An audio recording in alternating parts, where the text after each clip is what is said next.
Bismillahirrahmanirrahim. Assalamualaikum warahmatullahi wabarakatuh. Saya Putri Dewi dengan NIM 22090150044 dari kelas F Akuntansi S1.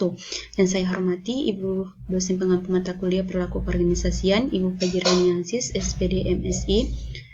Pada kesempatan ini, saya ingin memenuhi salah satu tugas akhir mata kuliah Perilaku Keorganisasian dengan mempresentasikan salah satu materinya, yaitu mengenai kepribadian dan nilai. Baik, langsung saja yang pertama. Di sini, kepribadian atau personality adalah sikap yang melekat pada diri seseorang atau yang biasanya itu merupakan ciri penanda pada setiap manusia. Kepribadian seseorang cenderung akan terlihat secara tindakan konkret, seperti apa yang dilakukan dan akan tampak di permukaan. Mengukur kepribadian, riset telah menunjukkan bahwa kegunaan uji kepribadian dalam keputusan perekrutan telah membantu manajer memprediksi apa saja dan siapa yang terbaik untuk sebuah pekerjaan. Kemudian, kepribadian itu dikaitkan dengan dua, yaitu sifat kepribadian lainnya yang relevan dengan perilaku organisasi dan kepribadian dan situasi. Yaitu, yang pertama, sifat kepribadian lainnya yang relevan dengan perilaku organisasi. Dikaitkan dengan orang-orang dengan evaluasi inti diri positif, berkinerja lebih efektif dibandingkan yang lainnya karena mereka menetapkan sasarannya lebih ambisius, lebih berkomitmen dengan sasarannya, dan bertahan lebih lama dalam mencoba mencapainya.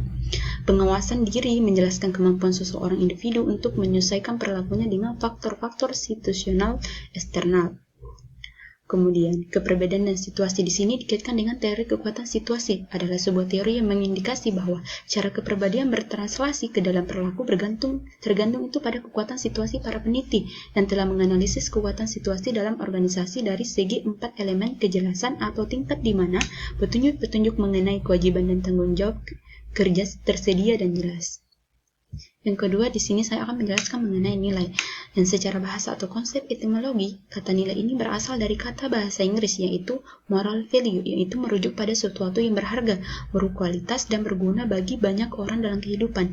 Nilai ini merujuk pada konteks praktis di mana terlihat ketika manusia melakukan tindakan dan nilai sebagai sifat-sifat tambahan yang dimiliki manusia. Nilai ini memberikan fondasi bagi pemahaman kita mengenai sikap dan motivasi orang-orang serta pengaruh persepsi kita. Kemudian yang ketiga itu ada mengaitkan antara kepribadian dan nilai.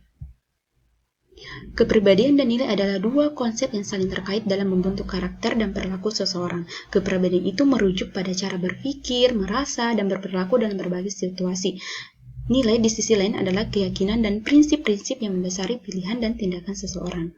Kemudian untuk dengan mengaitkan kepribadian dan nilai itu ada lagi dua yang dicocokkan, yaitu pekerjaan dan organisasi. Yang pertama itu mencocokkan orang dengan pekerjaan, yaitu usaha untuk mencocokkan tuntutan pekerjaan dengan karakteristik kepribadian yang diartikulasikan paling baik dalam teori kecocokan kepribadian pekerjaan yang dikatakan oleh John Holland. Holland menampilkan 6 tipe kepribadian serta mengusulkan bahwa kepuasan dan keinginan untuk meninggalkan sebuah posisi tergantung pada seberapa baik individu itu mencocokkan kepribadiannya dengan sebuah pekerjaan.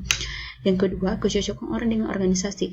Kecocokan orang dengan organisasi itu pada dasarnya itu ada yang berpendapat bahwa orang-orang terkait pada dan dipilih oleh organisasi itu sesuai dengan nilai-nilainya mereka. Mereka meninggalkan organisasi ketika tidak cocok dengan kepribadiannya. Yang terakhir itu nilai-nilai internasional, di mana ini dikaitkan dengan pekerjaan yang mereka dapati bahwa manajer dan pekerja beragam dalam 5 dimensi nilai dari budaya nasional. Yang pertama ada jarak kekuasaan, di mana jarak kekuasaan menjelaskan tingkat di mana orang-orang dalam suatu negara menerima bahwa kekuasaan dan institusi organisasi menyebar tidak merata. Yang kedua ada individualisme versus kolektivisme. Individualisme adalah tingkat di mana orang-orang lebih memilih untuk bertindak sebagai individu dibandingkan sebagai anggota kelompok dan mempercayai hak-hak individu di atas segalanya. Kolektivisme menekankan kerangka sosial yang ketat di mana orang-orang mengharapkan yang lainnya dalam kelompok yang menjadi bagiannya untuk merawat dan melindungi mereka.